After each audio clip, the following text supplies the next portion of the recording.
স্বল্পমেয়াদী ব্যথা উপশমের জন্য জার্নাভ্যাক্স নামের নতুন এক ওষুধের অনুমোদন দিয়েছে এফডিএ। এটি নন ওপিওয়েড ব্যথার ওষুধ হওয়ায় নিয়মিত সেবন করে কেউ ব্যথানাশক ওষুধের আসক্তিজনিত সমস্যায় ভুগবে না। এই ওষুধ মাঝারি থেকে গুরুতর ব্যথা উপশম করতে পারে। প্রতিবছর ওপিওয়েড জাতীয় ব্যথানাশক ওষুধের আসক্তির কারণে মৃত্যুবরণ করে দেশের হাজারো মানুষ। তাই এফডিএর অনুমোদিত নতুন এই ওষুধ বিদ্যমান সমস্যা দূর করবে বলে আশা বিশ্লেষকদের।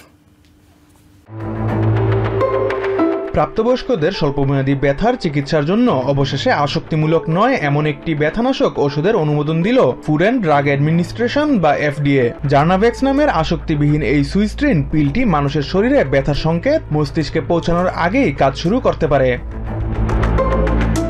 জার্নাভ্যাক্স প্রস্তুতকারী প্রতিষ্ঠান ভর্টেক্স ফার্মাসিউটিক্যালস কর্তৃপক্ষ বলেছে, এই ওষুধটিতে আসক্তি সৃষ্টিকারী উপাদান ওপিওয়েড নেই।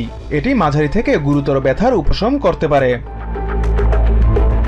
বিপরীতে সার্জারি বা বড় আঘাতের কারণে ওপিওয়েড সেবন করলে শরীরে ব্যথার সংকেতগুলো মস্তিষ্কে পৌঁছাতে না দিলেও এই প্রক্রিয়ায় মস্তিষ্কে ডোপামিন নিঃসরণ করে। কিন্তু জার্নাভ্যাক্স কাজ করে অন্যভাবে। আমেরিকার center for disease control and প্রিভেনশনের হিসাব অনুসারে প্রতি বছর আসক্তি তৈরিকারী ওপিওয়েড ব্যবহারের কারণে হাজারো মানুষের মৃত্যু হয়। শুধু 2022 সালেই 82,000 মানুষ মারা যায় ওপিওয়েড জাতীয় ওষুধ সেবনের কারণে।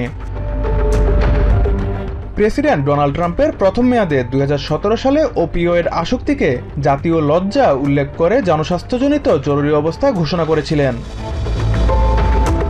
এদিকে মানুষের শরীরে নতুন ব্যথানাশক ওষুধটির কার্যকারিতা পরীক্ষা করা হয়েছে।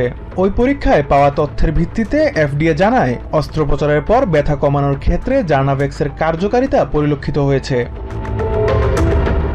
তবে দাম বেশি বলে অনেকেরই নাগালের বাইরে থাকবে এই ওষুধ।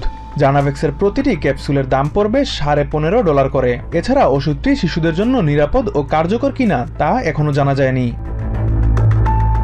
Fuad Hasan, TVN 24 news desk. New York থেকে সম্প্রচারিত টিভিএন 24 টেলিভিশন বিশ্বজুড়ে বাঙালির কণ্ঠস্বর।